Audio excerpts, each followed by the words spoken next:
this is Stacy McVeigh of agentmomentum.com, and today I wanted to talk to you a little bit about the 4 laws of lead generation. Now, this is one of those things that if you're looking for a way to stabilize your income and to keep, that roller coaster from happening, for some of you it's like this, for others it's sort of a roll, and for yet others it seems to be a little more consistent. And the way you get that consistency is through constant lead generation. I think this is really one of those things that every time agents hear it, they kind of tune out. They're like, yeah, I've heard all about lead generation.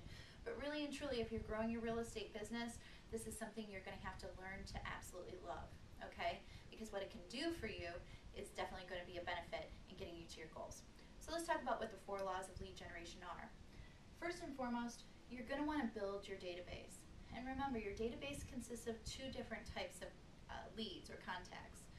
People that you've met that would know you if you called and picked up the phone, and then a not met database. And sometimes not met databases are referred to as farms, a farm being geographical or occupational. It can be a demographic farm, whatever you want. But it's important to notice that when you're working with database, Mets and not Mets both require different types of communication at a different frequency. So we'll talk about that in upcoming posts. But let's move on to law number 2, which is feed that database every day. It doesn't matter if you're at the gas station, the grocery store, you happen to bump into somebody. An agent was just in my office here and shared with me that there's been a listing that's been for sale in his neighborhood for a very long time. The sign is no longer in the yard. He saw the guy out raking leaves up and doing some spring cleanup. So he just stopped and introduced himself. He didn't even really ask for business, just wanted to start building a relationship.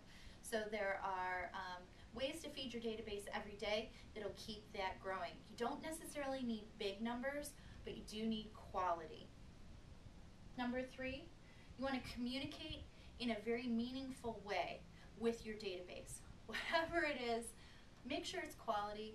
Make sure it comes from contribution. Don't just blah, blah, blah at people. They're getting so much information. If it's too general, or they feel that it doesn't apply to them, or the area they're currently living in or looking to live in, they're going to tune it out. They have to use a filter somehow because there's just so much out there. So make it really relevant to them, something they can relate to, and do it somewhere in some way that they're more apt to engage with you. That's why social media is so wonderful, and it's not just a buzzword, it's not just a silly little thing, a passing phase anymore.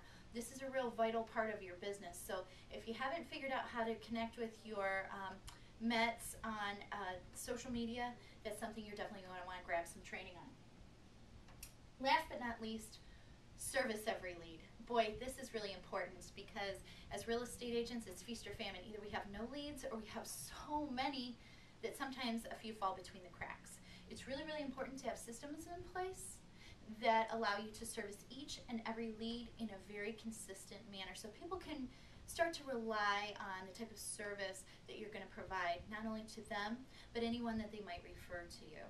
So we talk a lot about the systems that you need to have in place to do this. It's not something you have to invent on your own, but it is definitely something that you're going to need to consider as you start to generate more leads. Sometimes it just creates a lot of chaos temporarily until you learn how to manage those leads.